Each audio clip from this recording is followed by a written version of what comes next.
एक बात और कहना चाहूं, लगे हाथ।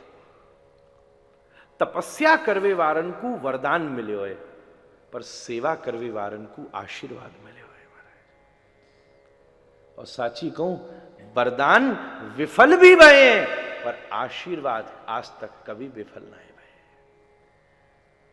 कभी विफल ना भये। को विफल भयो, आशीर्वाद तो सफल भये।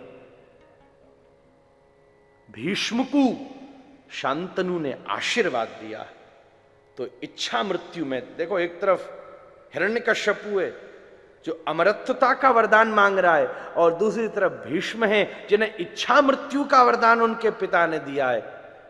एक को पितामह ने वरदान दिया है और एक को पिता ने आशीर्वाद दिया है। दोनों की स्थिति कैसी भिन्न है महाराज। नृसिंह भगवान ने हिरण्यकश्यपु के वरदान को विफल किया है,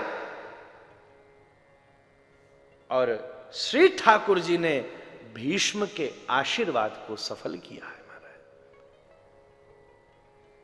कैसो सफल किया है कि बड़े बड़े तीर घुसवे के बाद भी भीष्म लेटे भये हैं, साक्षात श्री ठाकुर जी आके ठाड़े भये हैं। भीष्म उनके स्वरूप को दर्शन करके अपने प्राणन को त्याग कर उनके चरणन में उत्तरायण में प्राण छोड़ रहे हो। उत्तरायण एक तो कालते में, पर उत्तरायण ठाकुर जी स्वामी के में। भगवान का एक नाम है उत्तरायण। उत्तरा आयनी स्थित, जिसने उत्तरा के गर्भ में अपनो घर बनायो, वाय उत्तरायण कह में। तो ठाकुर जी को ही नाम है उत्तरायण। भीष्म उत्तरायण काल की प्रतीक्षा नहीं कर रहे हैं, भीष्म साक्षात उत्तरायण श्री कृष्ण की प्रतीक्षा कर रहे हैं। बोले भैया असंभव, अमर तो तुम हो ही ना सको, मैं खुद ही अमर ना हूं, जाने जन्म लियो वो तो मरेगा ही। अच्छा, फिर बोले फिर मैं आपसे कुछ और वरदान मांगना चाहूं। बोले जो तेरी इच्छा मांग।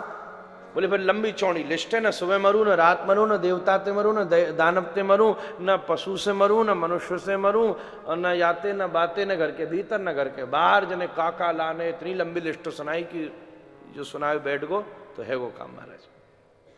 ब्रह्मा जी बोले तो सब बड़े दुर्लभ है, पर तथास्तु तेरो काम बने जा। अभिमानी को सामर्थ्य मिल जाए तो वो शोषण ही करता है। विद्या विवादाय धनम मदाय शक्ति परेशान पर पीडनाय। साधु को मिले तो ज्ञानाय दानाय च रक्षणाय। ये दोनों कितना प्रसिद्ध श्लोक है। या के अभिमान सो या को दुराचार बढ़गो। समुद्र भी आए कि अपने रत्नन को या समर्पण कियो करतो। या के बालकन में सबसे छोटे बालक प्रहलाद, पर गुणन में सबसे महान प्रहलाद। यानी एक दिना लाड प्यार पुचकारते भय गोदी में बिठाए, और कई दास दासियां कहमें तू बड़ी मीठी मीठी बात कियो करे। अरे बता मुंह भी सुना। प्रहलाद जी बोले पिताजी जो बात मैं जानू ना, वह बात के तुम अधिकारी ना हो। अच्छा, मैं अधिकारी ना हो, ऐसी कौन सी बात जाने तू? बोले पिताजी आज मैं धर्म संकट में और फंस गया हूं। क्यों? बोले शास्त्र ने कहिए जिज्ञासु को समाधान करना चाहिए, तो आप जिज्ञासु तो मुझे समाधान करना चाहिए। और दूसरी यूं भी कहिए कि अरसिकम प्रतिकाव्य निवेदनम, कुपात्र को कभी रसना देना चाहिए। पर को बात ना है, आप मेरे पिता हो, मैं आपको ऋणी हूं, तो आपको कह दे रहा हूं आपके हित के ताई। प्रहलाद जी ने पिताजी ना बोली, प्रहलाद जी ने आदरणीय ना बोली। तत्साधु मन्ये असुर वर्य देहिना। हे असुर शिरोमणि, हमने साधु पुरुषों से ये बात सुनी है। सदा समुद्विग्न दिहा मसग्रहात हित्वात्मपातम ग्रहमंदकूपम वनम गतो तद्धरिमाश्रयेत। केवल अभिमान में इस संसार के ग्रह अंधकूप में गिरवेते बढ़िया है कि व्यक्ति अपने जीवन में भक्ति को भी एक श्रेष्ठ स्थान प्रदान कराए। हम सब करें। आप किसने मना किया? भारत ने कब मना किया कि आप एक अच्छे प्रोफेशनल न बनिए? भारत ने कब मना किया कि आप एक अच्छे पर्सन,